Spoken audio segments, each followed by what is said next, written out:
Well, right now we have on the call line our next guest, Jeff Kuhner, who I've had the opportunity and pleasure to interview numerous times, a great writer with the Washington Times and a talk show host himself. I want to welcome Jeff Kuhner to the Final Say radio show. Jeff, it's great of you to join us, and I have in my hand two of your more recent articles. One, the Arpaio probe could dwarf Watergate, and the other, Barack is no Batman. Excellent pieces. I love reading your weekly columns. Very interesting, the Arpaio one. Can we start with that? Sure. I mean, the Arpaio one to me is a bombshell of a story. I am still shocked that the mainstream media refuses to even touch it, to even consider it, to even take some kind of a look at it. Here you have a major sheriff in a major county surrounded by respectable law enforcement officials who was asked by the people of Maricopa County to look into Obama's birth certificate, and in particular the computer-generated birth certificate that he unveiled to the American public in April 2011 after he was being hammered on the issue by Donald Trump. And so here you have Sheriff Arpaio puts together a cold case posse full of senior law enforcement people, top-notch investigators, some of them former reporters, and they look into the birth certificate. They bring in forensic experts, they bring in computer experts, they bring in documentary experts, they bring in people who know extensively about Hawaii and about birth certificates issued in Hawaii in the late 50s, early 60s. And to their conclusion, unanimously, Arpaio comes out and says the computer-generated birth certificate is, quote, definitely fraudulent. It is a forgery. And the reason why he says it's a forgery and the reason why his investigators say it's a forgery is that if you look at all the birth certificates issued from Hawaii in that time and in that period, all of them have numeric sections. All of them are filled out. Well, when it comes to the Obama birth certificate that he presented to the public, there are many numeric sections that are blank. They're not filled out. However, the one dealing with the president's race is filled out, and the one dealing with the president's father's work and his field of study, that's also filled out. So it's not like you can say, well, there was a mistake, the copy image didn't work properly, because some sections were filled out and some sections were not filled out. So according to his people, it was obviously not just a fraudulent document, it was a forgery. It was a deliberate forgery. Now, this is a bombshell of a story. In fact, this dwarfs anything that happened in Watergate. Why? Because if it's true, and I stress the word if, then it will plunge the country into a constitutional crisis. It means that the President of the United States does not have a valid birth certificate. It means that he is illegitimate constitutionally, morally, and legally, because there are only two requirements. Two constitutional requirements to be President of the United States. One, you have to be 35 years of age and over, which he obviously is. And two, you have to be a natural-born citizen. The law is crystal clear on this. So if he's not born in Hawaii, if he was born somewhere else, then he's not a natural-born citizen. And this means that the president is illegitimate. His election was illegitimate. He has perpetrated a fraud upon the American people. It is a crime. In fact, he could end up in jail. But more than that, it would repeal the entire Obama administration, because the logic here is inexorable. If the president's authority is illegitimate, then everything he passed, every executive order, every law that he signed is by extension illegitimate itself, because it comes from the poison tree. It comes from Obama's pen, which is illegitimate. So this means Obamacare would have to be repealed, Dodd-Frank would have to be repealed, the stimulus would have to be repealed, or as much of it as you possibly can. It means the National Defense Authorization Act would have to be repealed. The amnesty for illegal immigrants would have to be repealed. Everything that has already been passed or coming down the pipeline would be null and void. This would plunge the country into something we have never been in before. And this is why I am asking the mainstream media. The myth of the modern media is Watergate. This is where movies were made, All the President's Men, Dustin Hoffman, Robert Redford. Books were made about Carl Bernstein and Bob Woodward. And the myth of the modern media is this, that you have to follow the evidence, no matter where it leads, to uncover corruption, to uncover a cover-up, to uncover the abuse of power, up to and including the White House, even if it means that a president will fall from power. Well, if they take their oath as journalists seriously, this issue potentially could be even bigger than Watergate. Follow the evidence, and it is only now two conclusions you can reach. Either Arpaio is telling the truth, which is you're going to get the mother of all Pulitzer Prizes, or Arpaio, for whatever reason, is mistaken. And then you get to discredit a prominent sheriff, which is also a major story. And yet, to my shock and horror, they will not touch it. And the reason why they won't touch it is because deep down, I know they fear the story may be right. And that's why they're smearing Arpaio, they're vilifying Arpaio, they're trying to destroy this man's character and integrity rather than deal with the issue itself. Is the birth certificate a forgery? You know, Jeff, you brought up, well, first of all, the idea that if it is a fraud and we removed him from office, what a massive undertaking it would be to undo what he's already done, the damage. Now, it would benefit us in the long run, but that's an unbelievable thing to even imagine. But for years, I've interviewed Sheriff Arpaio several times, and I've also interviewed Jerome Corsi, who's written extensively. In fact, if you've seen his book, you can't read his book and not question Barack Obama's past. Many things, not just the birth certificate. There are many issues. I mean, he's done an incredible job on this issue, but he's one of few, like you've pointed out. And you're absolutely right. Why won't the media touch this? Because they are afraid. Well, and it's not, see, and this is the thing. It's not just, and you're right, it's not just Jerome Corsi.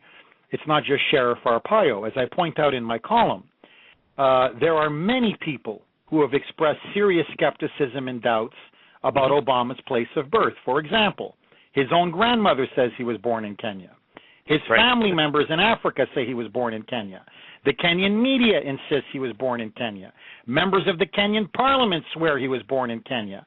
Up to and including in 2009, remember this is 2009, it's after he's elected, the government of Kenya announced that it wanted to build a cultural memorial site in Obama's birthplace in Kenya. And the State Department immediately called up the government of Kenya and said, close this project down. So even the government of Kenya says that he was born in Kenya. But more than that, for 15 years, he was peddling books or trying to present himself as an author. His literary agent produced pamphlet after pamphlet after pamphlet, pretending or claiming that Obama was born in Kenya. When he ran for the Illinois state legislature, story after story said he was born in Kenya.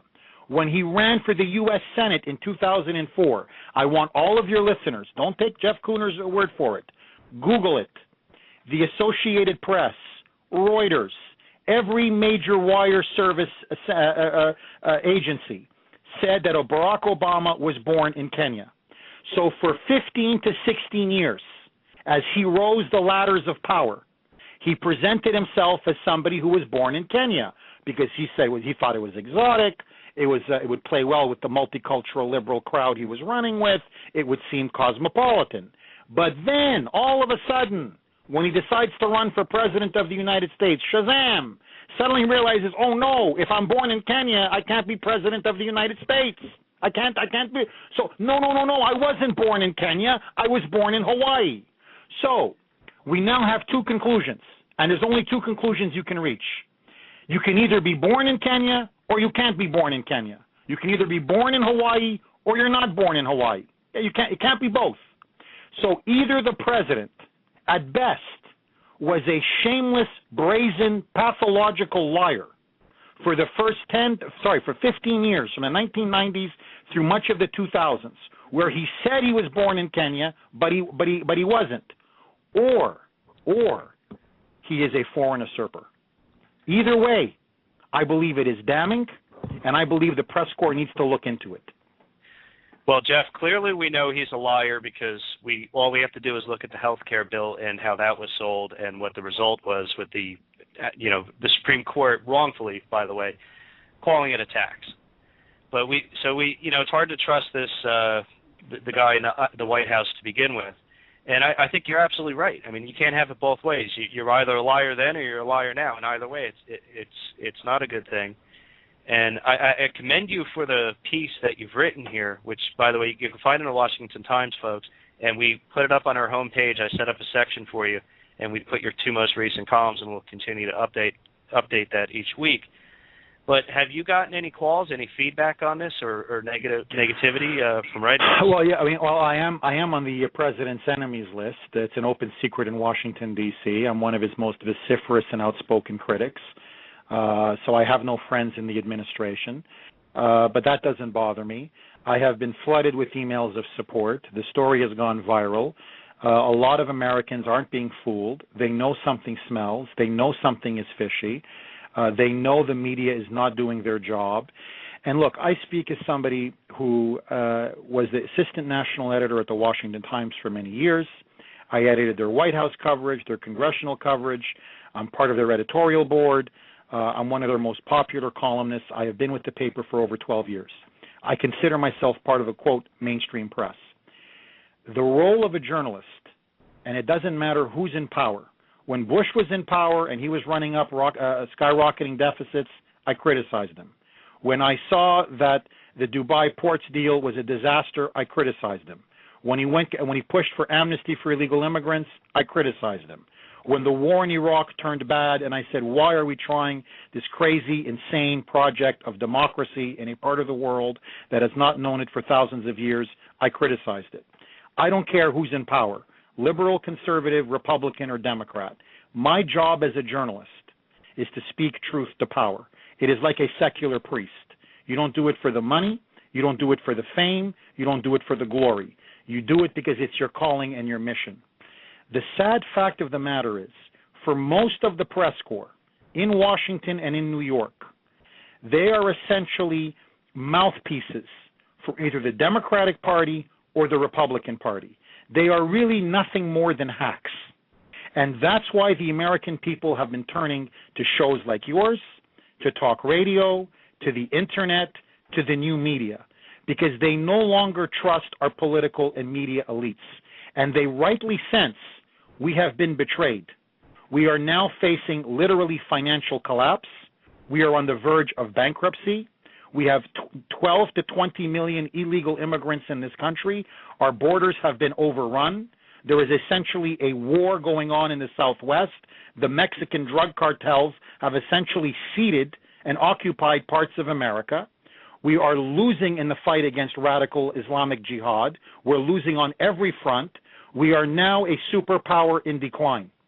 And for the last 20 years, the press corps, whether it be George W. Bush, Bill Clinton, George Bush, or Barack Hussein Obama, has refused to speak honestly to the American people. And that's why the American people are turning to other voices, and that's why I'm going to continue to write column after column. And I got to tell you guys this. I truly believe this. There is a middle American revolution going on. There is a revolt in the heartland.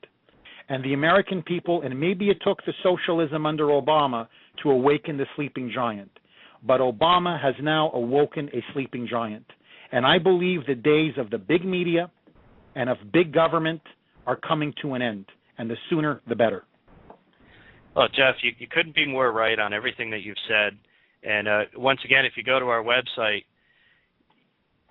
you'll see that we've tried to create different pages for the Tea Party groups, for members of Congress and things like that. But we typically discuss things with the more conservative members of Congress, the guys that we feel, ladies and gentlemen, we feel are trying to introduce good pieces of legislation, those who take the hard votes, those who take the good stances.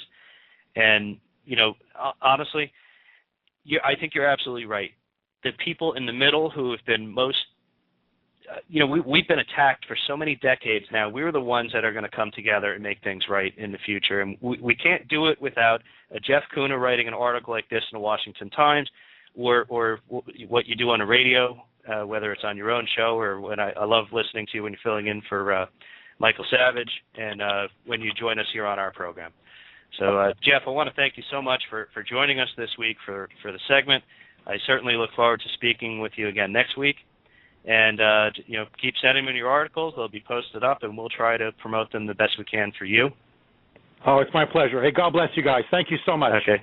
God bless Bye. you, too. Great. Bye. Bye.